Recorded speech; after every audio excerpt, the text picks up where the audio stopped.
health eating. What exactly that means? A lot of people, you're going to discuss that for hours because something that is healthy for me might be not good and not healthy for you. So it really depends on you, on your body, on your age, and so on. You know that eating healthy is really essential for your overall health, right?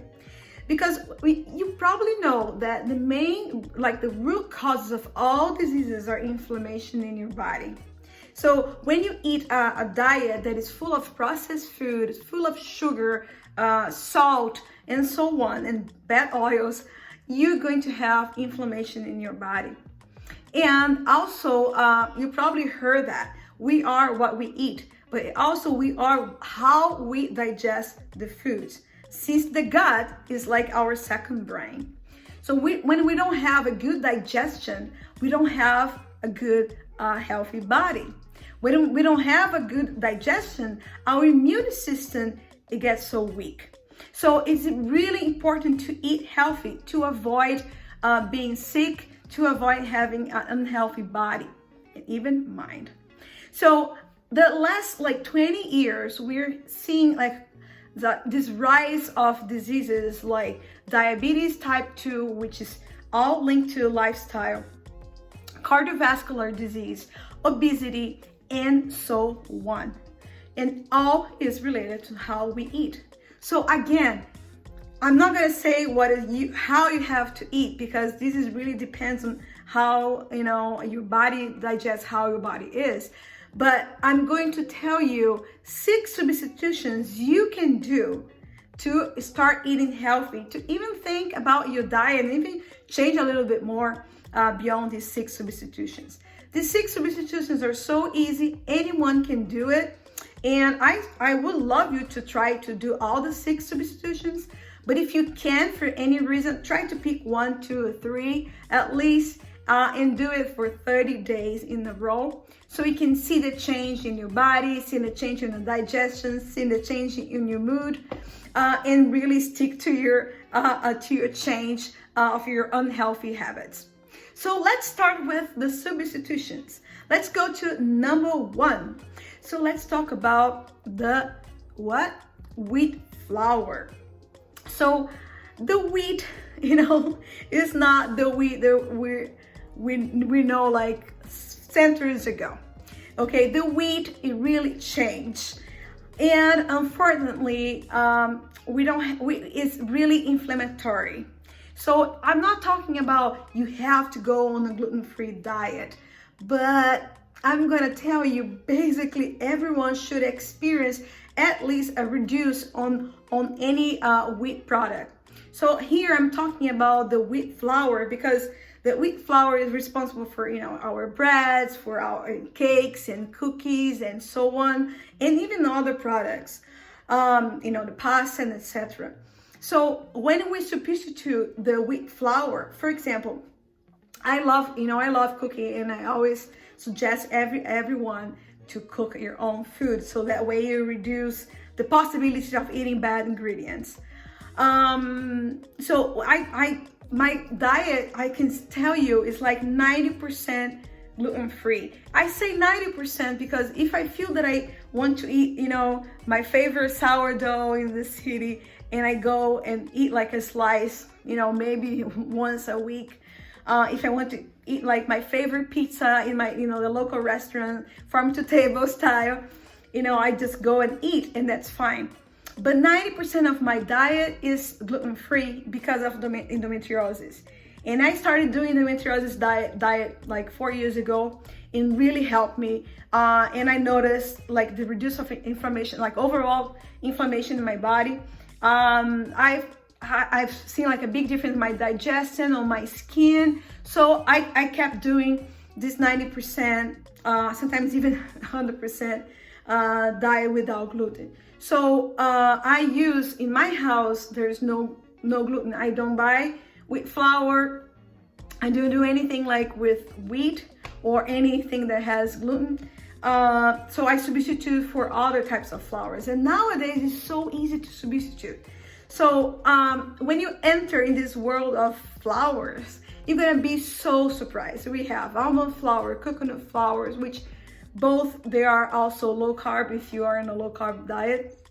You're gonna have oat flour, which is if you're celiac, just make sure it is gluten-free. You have the tapioca flour, which is great to mix with other flours, rice flours, and so on. So nowadays there's tons of possibilities. You know, if you have to go gluten-free, if you want to do your quiche, you want to do your cake, and you're gonna find all this recipe on my blog. I'm gonna post below. You can just, you know, substitute any type of those flours that I mentioned. There's much more, you know, chickpeas flours and so on.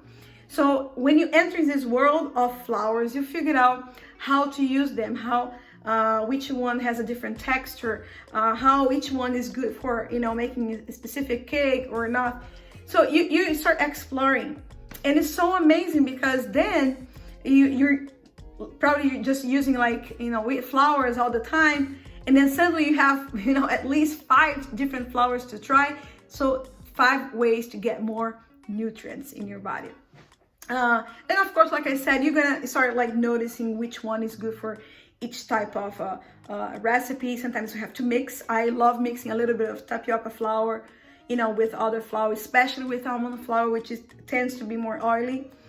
But anyway, substituting wheat flour, which is the, you know, white refined wheat flour, to any of those flours is the first step. Substitution number 2, vegetables oil. So you probably heard that, you know, decades ago, that you should substitute all the natural source of oil, for example, lard, you know, to canola oil, to soy oil. But I'm gonna tell you, if you haven't heard that, and you probably heard, but if you haven't heard, all these vegetable oils are really, really bad for you.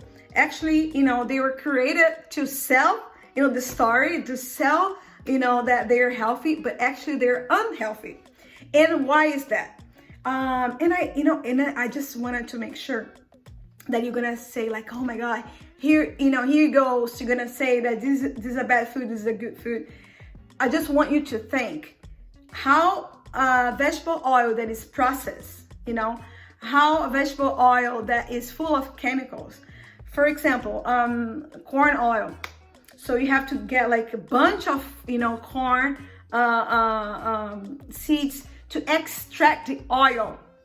And to do that, not only the amount of corn is going to be huge, but the amount of process and chemicals to extract the oil is huge. And then if you compare to olive oil, you know, the olives are already oily. So, you know, that's why I said in the beginning, a healthy, the beginning of this video, a healthy diet is as close as much to nature. So if you're buying, you know, corn oil or canola oil, which is, you know, made of a plant, a flower, you have a lot of process to extract the oil. But if you use oil that comes from a natural source, you know, olive oil, it comes from olives, avocado oil, which is also, avocado is already oily, coconut oil, butter, and if you have, you know, lactose intolerance, you can find the ghee butter, and even lard. They are naturally oily, so that's why they're better than the vegetable oils, which are really, really high inflammatory. So substituting vegetable oil to these other natural options. Okay, substitution number 3, soda or pop. So first I want you to think, why do you drink soda? What is the reason to drink soda? You're gonna say, oh, because it's sweet, or whoa, because it makes me have like the feeling of you know, when you're full and then you drink the soda and then you burp, you know, like it opens like space in the stomach so you can eat more. So what the heck, you drink soda? There's no reason to drink soda. There is no reason. It doesn't bring you any benefit. And I could stay here and talk about soda forever, but I'm just going to mention three bad things about soda. First one is sugar. Duh, right? So even if you drink a crafty soda, which is okay, it's gonna be better in terms of ingredients, but if you go and read the amount of sugar, is more than you're supposed to eat per day. So it's not good. So sugar is already it's like number one. But also you can say, but it's diet, even worse. Artificial sweetener is like the worst thing ever for your health. So number one, sugar or artificial sweetener. Oh my God, sorry. They're really, really bad for you. Second one is all these chemicals and all these colors, caramel color, they are chemicals. They're really not good for you. It's not good for your health. Really not good for you. What is the benefit? You're putting in your body something that it's not gonna give you anything. So no. And the third thing is, is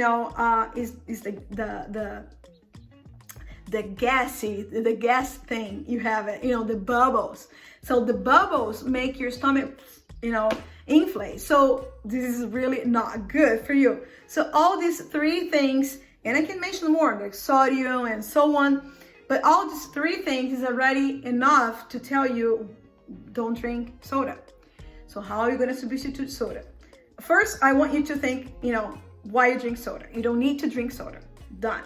But if you're addicted to soda and if you want to start drinking soda because it's not good for you, you start substituting for example, lemonade. You can make some lemonades sweetened with honey, for example, a little bit of coconut sugar, and use some sparkling water, but just make sure it's a natural sparkling water, okay?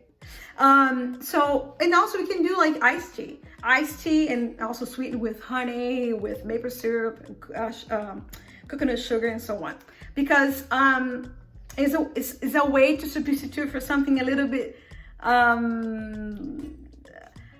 not so bad, but it's still, remember, you're not going to substitute just for something that has sugar on it because it's always going to be the same. So try to avoid drinking, anything sweet because it's not bringing any benefit for you. So let's go to substitution number 4. Talking about sugar, we're going to talk about sugar.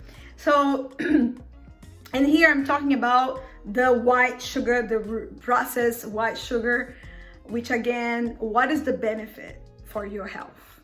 What is the benefit for your body? None. And not only you don't have any benefit, you're gonna have a lot of side effects. You're gonna be addicted, you're gonna inflame your body, you're going to gain weight, and so on. Or you're gonna have problems with your teeth. So it's really, really, really not good at all. So, but I'm not against sweets. I love making cakes. If you go to my blog, like I said, I'm gonna put my blog here, my link to my blog. You're gonna see tons of recipes. I love making, cookies and cakes and pies. I love, but all the time I find a natural sweetener, substitutions to sugar. I just wanted to make sure that you're substituting something that doesn't have any nutrients to your body to something that might bring some nutrients to your body. But that doesn't mean that it's not sugar. It is still sugar. And your body is still recognized as sugar. So you're still gonna have ups and downs. You're still gonna have, addiction. So to something sweet. So I'm gonna talk about the substitution, but also I'm gonna give you an extra tip on this topic. Substitutions: coconut sugar, honey. Oh my God, honey is like, best food in the world. Maple syrup, molasses, apple sauce. Apple sauce is amazing. Dates. So, and if you're doing like low carb diet, for example, or keto, you can try stevia. I like stevia. The only thing about stevia is it is processed, but find a good source of stevia and just make sure it's like 100% stevia. And of course, please don't use any artificial sweetener. Please do that for yourself. But I was going to give you an extra tip when it comes to sugar. You know, a long time ago, years ago, when I thought I had a really healthy diet. You know, I thought I was eating really healthy and not eating sugar because I wasn't seeing the sugar I was eating. I wasn't seeing the hidden sugar in my, you know, my daily life. And one of the things that I used to drink a lot when I was back in Rio, in Brazil, where I come from, that's why I have this accent. One of the things I was drinking, it was kind of an iced tea there. And I love this iced tea. I thought it was so natural, you know, it has lemon and, you know, so amazing. But guess what? You know, I never noticed there was it was like almost like a cup of sugar on 1 cup of, you know, this iced tea. So I was drinking that every day. So my body was really used to like to sweet taste. So I could not even like ever try dark chocolate. For me, dark chocolate was something really nasty because it wasn't sweet enough. So when I started cleaning, you know, my diet and noticing that I was reducing, you know, the sugar in my life, especially the hidden sugar, I started noticing that I didn't want anything so sweet. And then I started eating dark chocolate and I noticed, wow, I love dark chocolate and I can't like stand anything that is so sweet nowadays.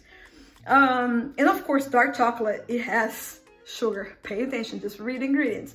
But it's less, much less than like, for example, milk chocolate. But anyway, I noticed that I didn't need as much sugar as I thought I wanted. I needed, actually. So one thing that I suggest you, you know, when you're trying a recipe at home, not my recipes because it's already adapted, but when you try any recipe that is supposedly to be not healthy, and it says, for example, 2 cups of sugar, you know, go and try 1 cup. You know, I can't, like 1.5 cup, you know, try, because you're gonna see that you don't need to be so sweet. You really don't need to be so sweet. You're gonna notice that, you know, it's not necessary, okay? So let's go to substitution number 5, which is cow's milk. Yep. You probably heard that before too, that cow's milk is actually not good for us humans. In the 90s, I remember I was an exchange student here in the US, and I remember the ad with the milk mustache, and I thought, oh my God, I need to drink milk. It was so strong, that ad, which it was of course sponsored by, the milk industry, of course. But anyway, we really don't need milk. Milk is really inflammatory, like cow's milk is really inflammatory, and also creates mucus. And when I told you about the immune system, especially right now, we're in the middle of this pandemic, we need to keep up with our immune system. We need to keep up with our digestion, which is going to impact in our immune system. And cow's milk really doesn't help at all. And especially creating this mucus is horrible. So the thing is, you're gonna say, but how am I gonna get calcium? I need calcium in my life, and how am I gonna substitute? I'm gonna tell you something. 1 tablespoon of sesame seeds has more calcium than 1 cup of milk. Yeah, that's true. So you have all the substitutions. You have, tons of vegetables that have more calcium. So go eat green vegetables. Green vegetables are really important. So, and sesame seeds are really important too. So there's other substitutions. So drink. You don't have to drink cow's milk for that at all. But I use for my recipes. I use for my bowls, for my smoothies, for my cakes and so on. I use milk.